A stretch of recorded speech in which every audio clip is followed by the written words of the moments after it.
जय राधे। आमादेर काछे এই মনুষ্য জীবনটি অতি দুর্লভ বস্তু,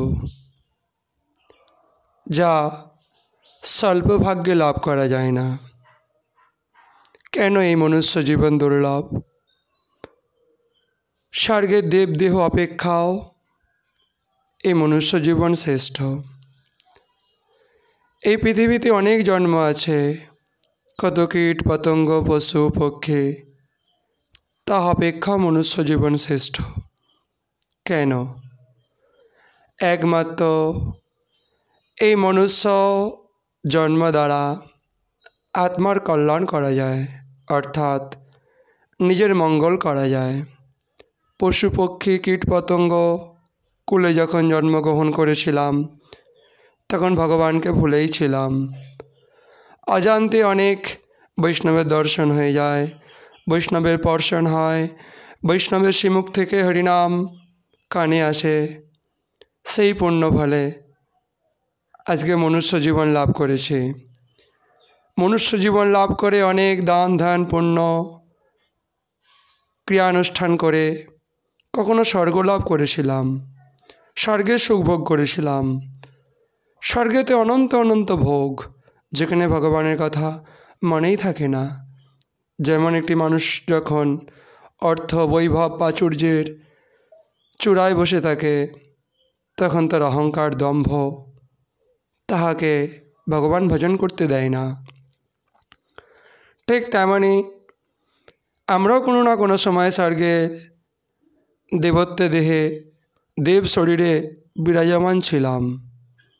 সেই পুণ্য ক্ষয়ের ফলে আজকে সেই অবশিষ্ট পুণ্য নিয়ে আমরা এই ভারতবর্ষের পবিত্র ভূমিতে জন্মগ্রহণ করেছি।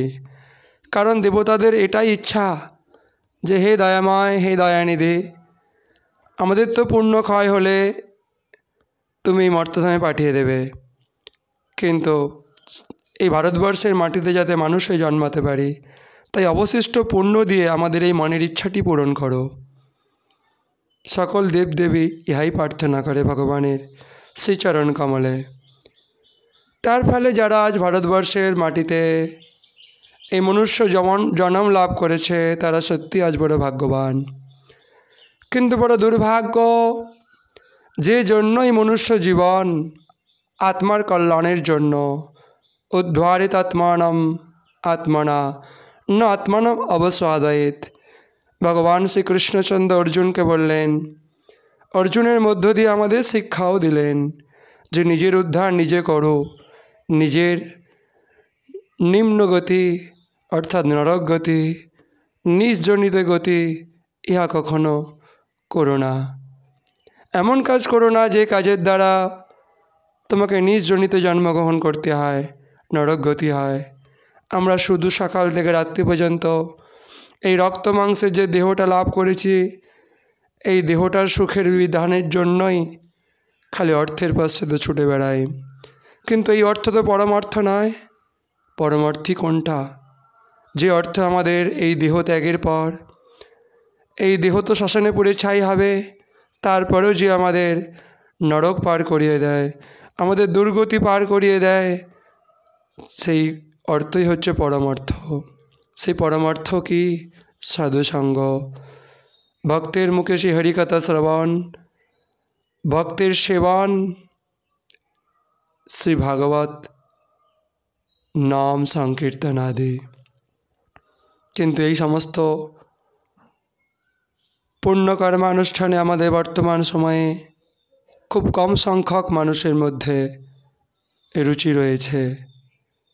আমাদের মন আমাদেরকে আমাদের কল্যাণের রাস্তায় হাঁটতে দিচ্ছে না। মন বারংবার আমাদেরকে এই দেহভোগের জন্য যা কিছু প্রয়োজনীয় বস্তু তৎ উপার্জনে সর্বদাই ব্যস্ত রাখে।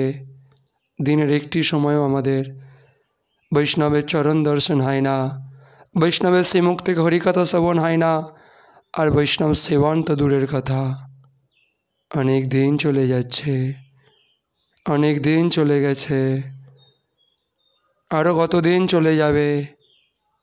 আরও কত জনম চলে যাবে, বারংবার ঘুরতে হবে, যতক্ষণ না পর্যন্ত বৈষ্ণব চরণাশ্রয় করে হরিভজন করি ততক্ষণ এই জন্মে জন্মে ঘুরে বেড়াতে হবে।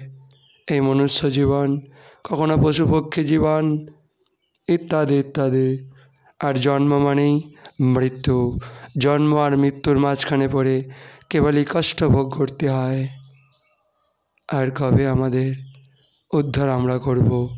মনুষ্য জীবনেও যে নিজের উদ্ধার করতে পারল না, হরিনাম করতে পারল না, ভক্ত সঙ্গ করতে পারল না, ভক্ত সেবন করতে পারল না, সত্যিই তার এই দুর্লভ মনুষ্য জীবন ব্যর্থ হলো। বলো রাধে রাধে।